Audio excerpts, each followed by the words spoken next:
Welcome back to the Global Positive Health Institute podcast. To all of you listening out there, my name's Simon Matthews. I'm one of the directors of the GPHI and also the secretary of the GPHI.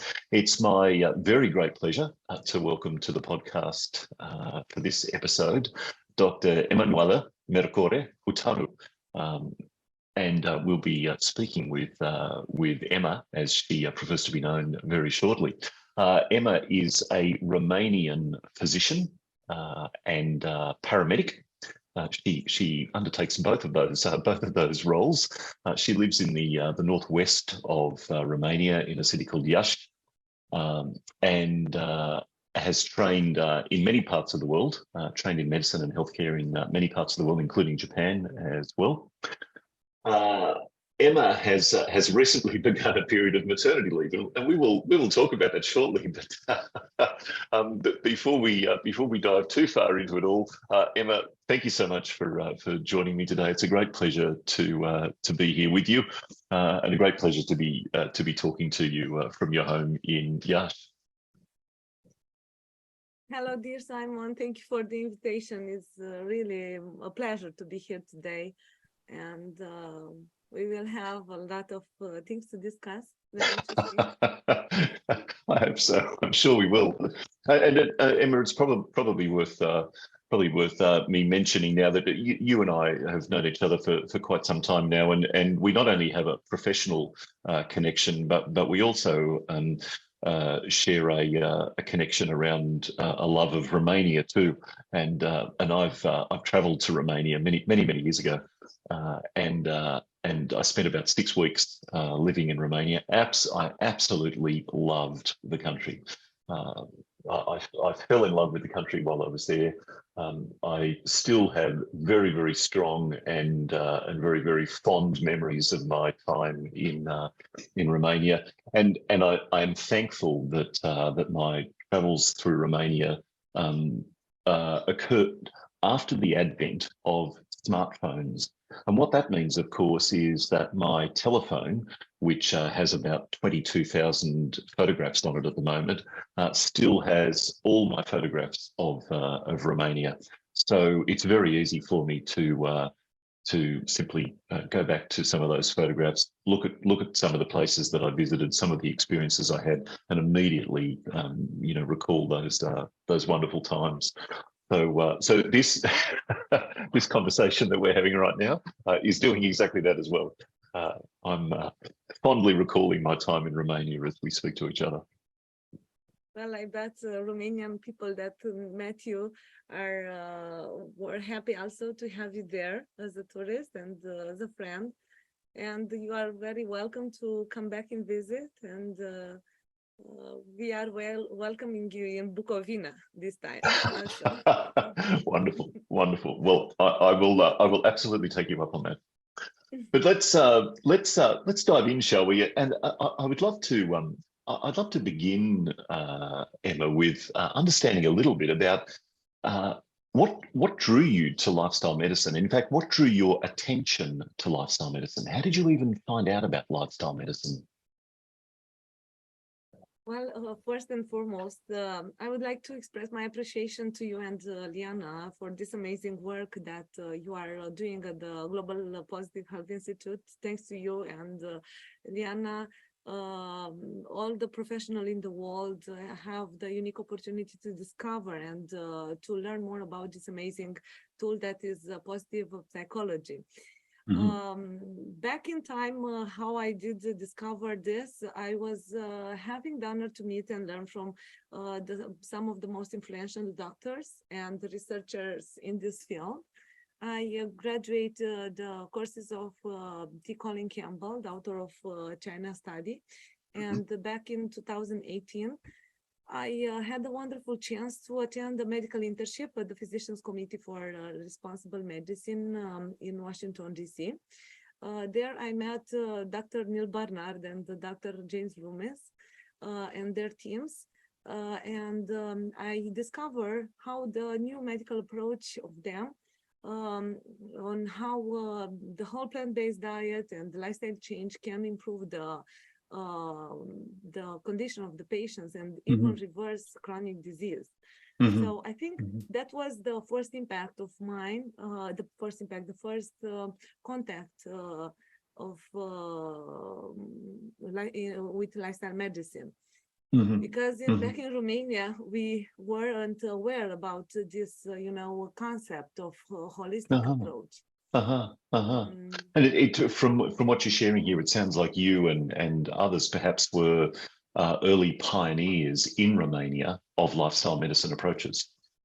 Well, you can say that also, but it's a little bit too much for me because I'm sure other people, other doctors tried to put up this, holistic approach, but it wasn't necessarily coming under the name of lifestyle medicine, which is a new discipline, a new specialization. So we are trying to develop this concept in Romania. And we are trying to do our best. I also, because this is connected with my pathway, I want to mention that after this internship in DC, I had a chance to go in Japan for an exchange in Nagasaki University Hospital, where I was shadowing some doctors there, and I just learned on how to say healthcare system can be focused on prevention, and these were the main factors that Japanese longevity was so high. But coming back to Romania, I faced the bad, state of health of the Romanian people, short life expectancy, high chronic disease rates, insufficient funding of healthcare in Romania, and then all this unhealthy lifestyle that is the culprit of most of the death here. Wasn't managed, they weren't managed as it should be. And then the instability of medical workforce, a lot of doctors were leaving the country for a better, paid jobs. And from that moment, actually, I felt the need and I knew that I have to do something different and to add more for my patients. I couldn't go only on prescribing pills, like I was taught in med school. So I founded the Romanian Society of Lifestyle Medicine, and I joined the Global Positive Health Institute effort in order to prescribe more than pills. I had a dream to empower the patients and the Romanian society with genuine and simple but evidence-based information and free tools in order to mitigate the unhealthy lifestyle that took over the Romanian people's lives. I wonder, Emma, if you can share perhaps a particular story or a particular memory that you have of a patient whom you saw helped by lifestyle medicine approaches. Oh yeah, actually I do. Like I had one of my let's say friends that he was struggling with some addictive problems, and I was avoiding to confront him because I knew he is very fragile. He wasn't prepared for that change at that point, but I said I should go soft with him and give him some, simple tips to follow. And the big surprise was that he was just, becoming suddenly very, eager to be more compliant to the lifestyle, changes. And after 3 years, he is no drug addicted. He dropped off with the fast food and alcohol and drugs, and now he is thriving and he is planning to have a nice family with his wife, and this was so unexpected when when you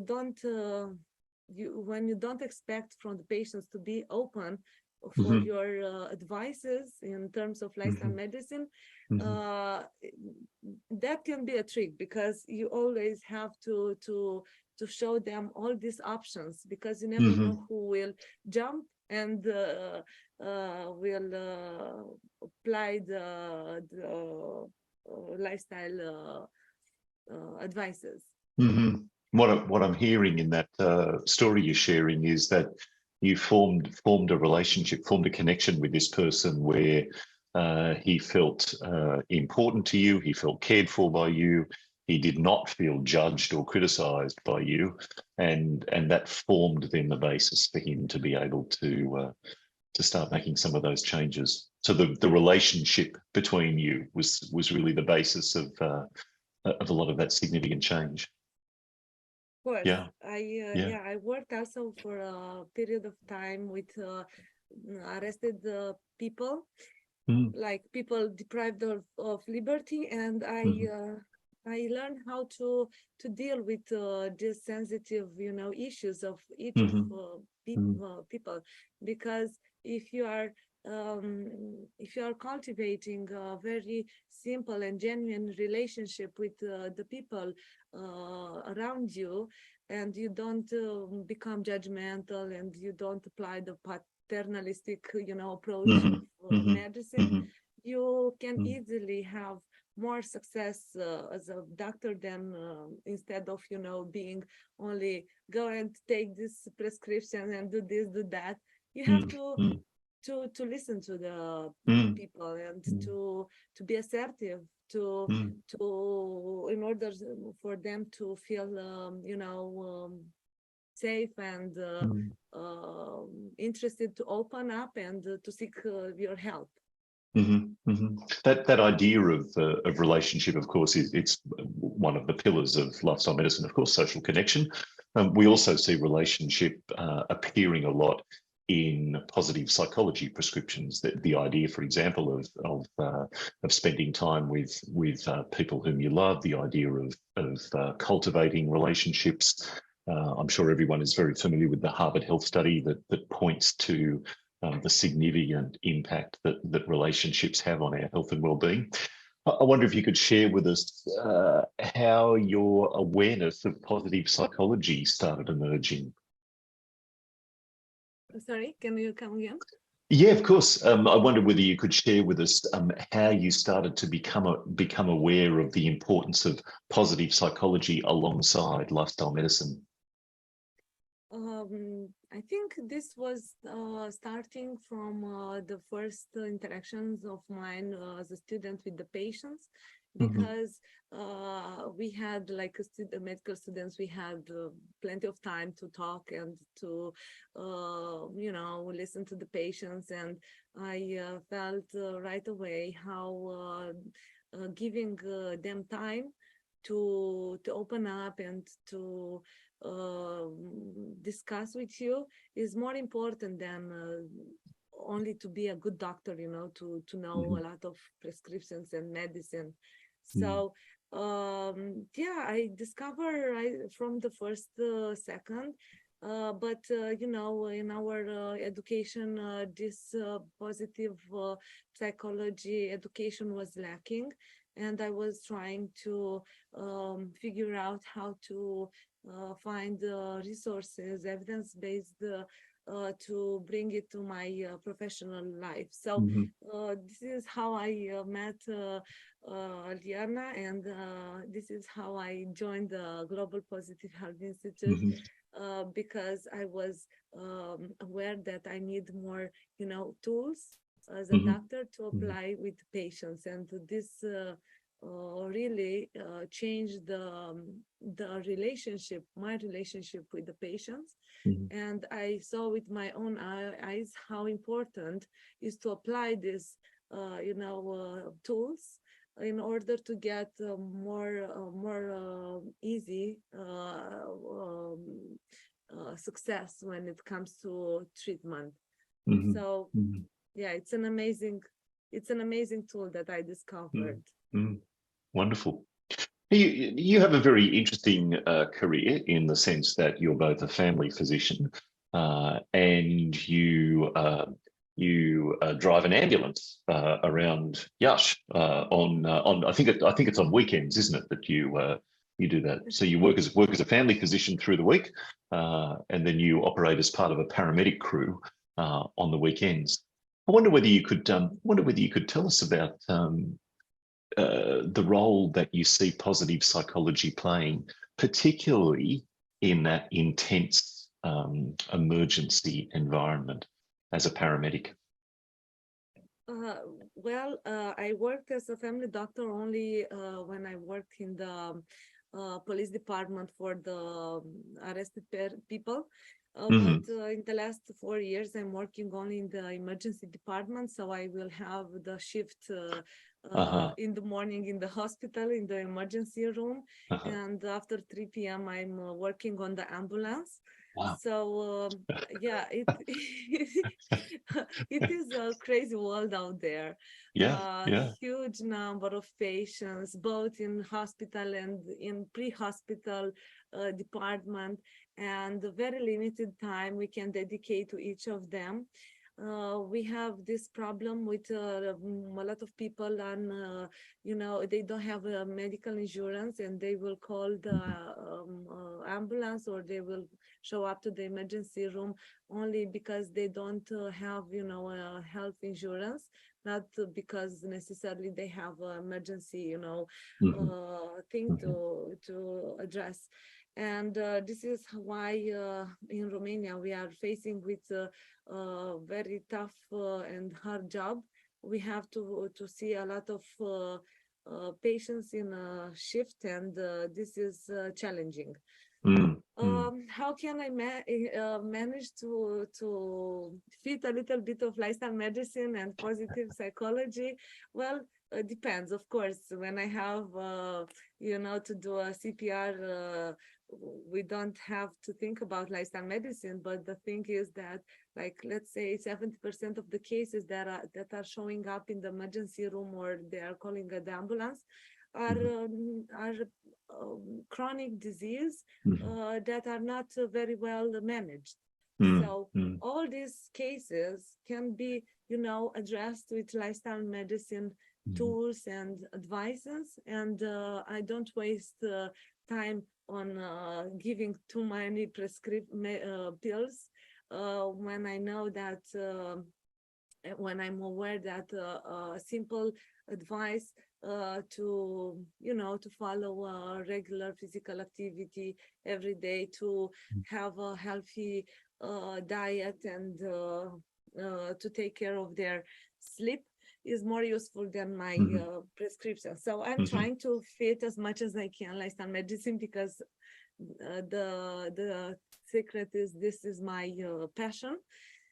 And of course, positive health you can use no matter where are you working, is a very precious tool that is helping you and your patients to be more adherent to your indications. So I can say that I'm trying to do with all these patients lifestyle medicine, even I'm working on the ambulance. Sometimes I'm talking with them about diet when they are in the car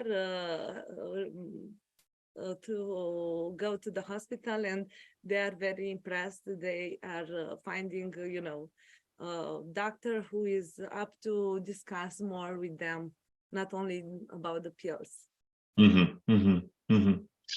It strikes me that that's a very adrenaline charged environment that you work in. You're working in an emergency department in a hospital in the mornings, and then at 3 p.m. you go and you're part of a crew for an ambulance. I imagine that that the stress, the pressure, the intensity of that can sometimes get quite high. How do you use positive psychology principles yourself to manage your own health and well-being in those situations? Oh yeah, of course. That's why I was, able to do two full-time jobs in the same time in such a, crazy department. Um, I apply every day all this information that I'm discovering through this positive health and global health, I mean. And yeah, whenever I'm not working, I'm doing my favorite healthy and happy lifestyle tricks, such as walking in nature, involving Uh-huh. in local public shelter for animals, or Hmm. just inviting my patients for a walk in the park. Hmm. And then we can discuss about, the prevention and lifestyle medicine.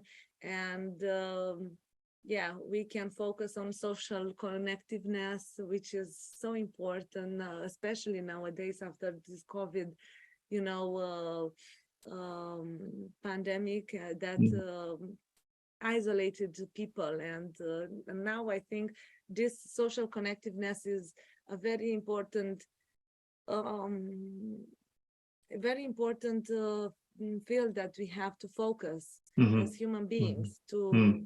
reconnect again with each other. And Hmm. this is something that is filling me up with energy, with hope, and is a mechanism of coping the stress that I have the whole week. So I think I'm thriving thanks to positive health.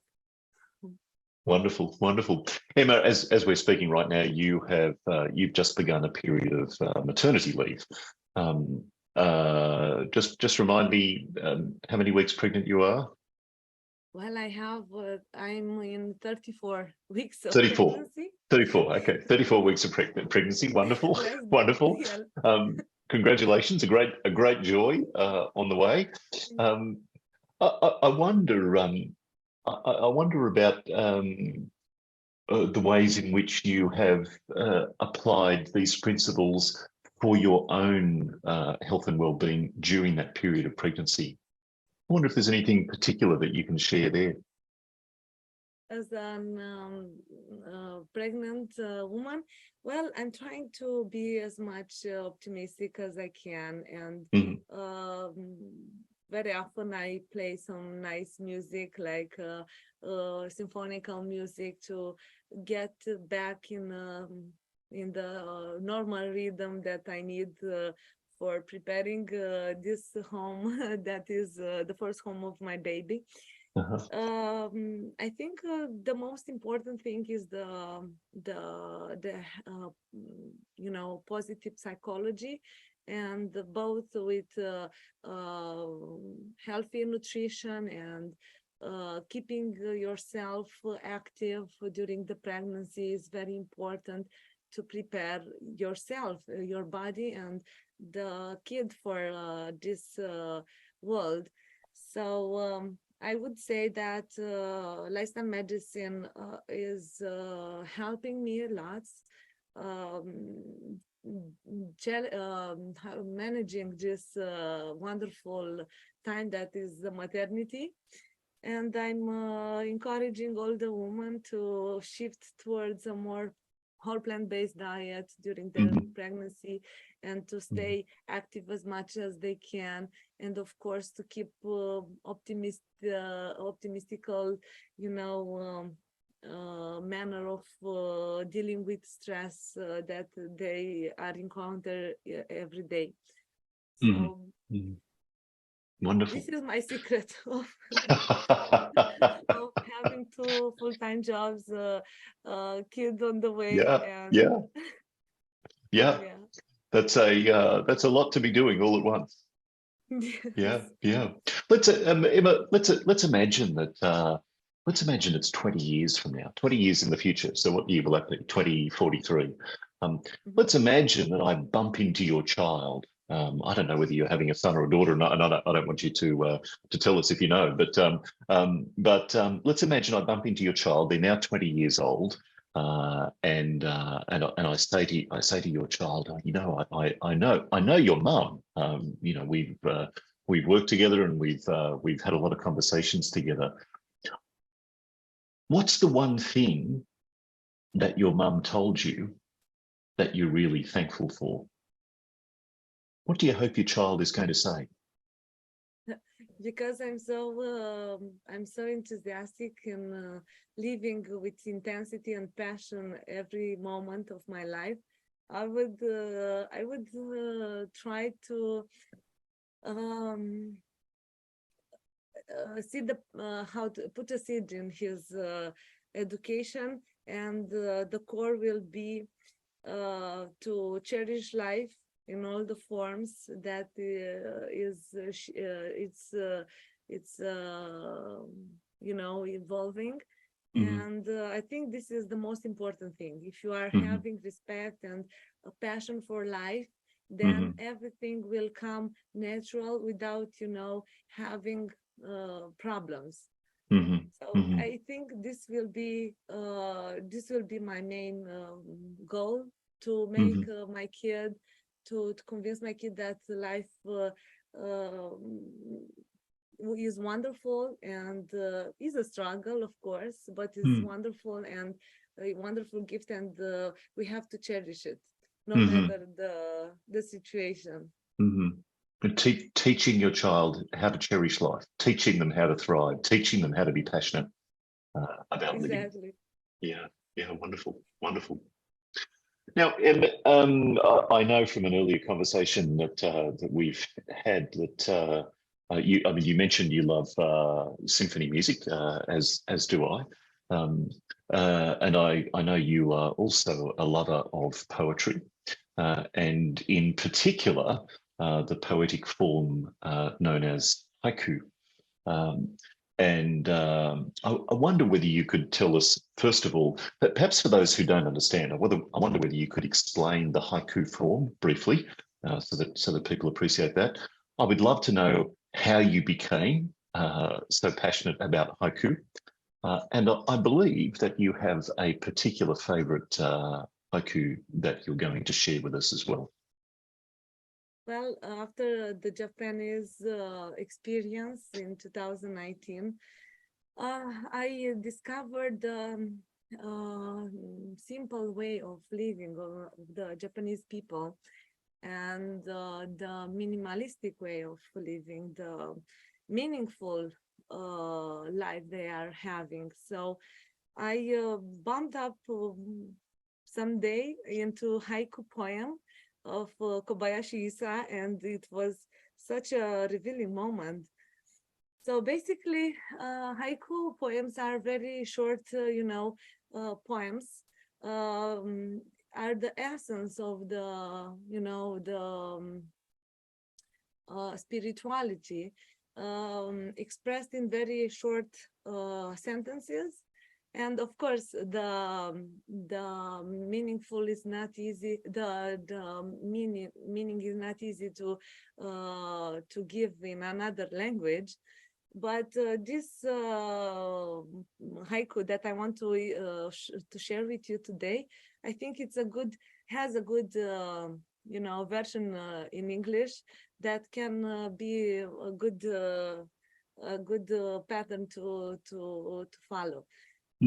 So this poem, this poet, a Japanese poet, is called Kobayashi Isa, and the haiku is having only 3 sentences. So in Japan is sounding like this: Kono shaba sakura go sakeba saita tote. This means that in a world of grief and pain, flowers bloom even then. So we can take this message along with us, and to share with our patients that life is a struggle. We have to embrace what is coming with, and to focus on you know, positive aspects of the lives. Other haiku that is popular but unknown author is saying like this: happiness is love. Taking a walk with a friend or watching a sunset. So, okay, is a little bit, awkward, simple, but so meaningful. All these positive, tools are there under our eyes. We have only to grab them and to use them. Some wonderful instructions for life then are there, and a wonderful framework for life in that first haiku. I wonder if you could just share it with us again. In a world of grief and pain, flowers bloom even then. In a world of grief and pain, flowers bloom even then. Even then. It's simple, Wonderful. but very, very meaningful, because a lot of people are, depressed and disappointed because life is not coming as they are planning.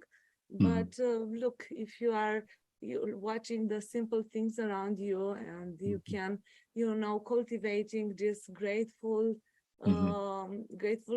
and,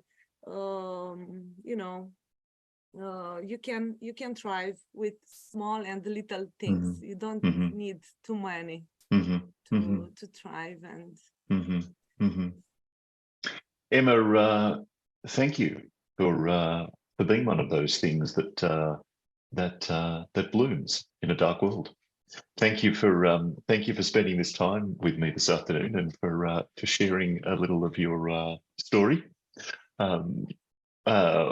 I wish you well, and in fact, all of us at GPHI, of course, wish you well for the next few weeks, these exciting few weeks, as you move very rapidly towards a growing family. It's been wonderful to be with you this afternoon, and thank you once again so much, Dr. Ema Mercore, Hutanu. Same here. The pleasure was all mine, and it is great to see how people are getting more and more dedicated in this field, and we know that you are a very important icebreakers in this field, and I know that your efforts are huge, and thank you for being ready to help anytime. Wonderful. Thank you. Thank Thank so you, much. Emma. Well, podcast watchers and listeners, that concludes our podcast for this week. If you are not yet a subscriber, please become one. Very easy. Just click on the subscribe button, and you will find that episodes of the podcast are delivered directly to you. Nothing could be easier.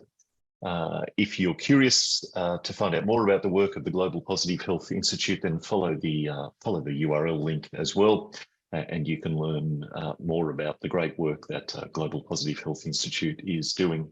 Until then, we look forward to seeing you again for another podcast soon.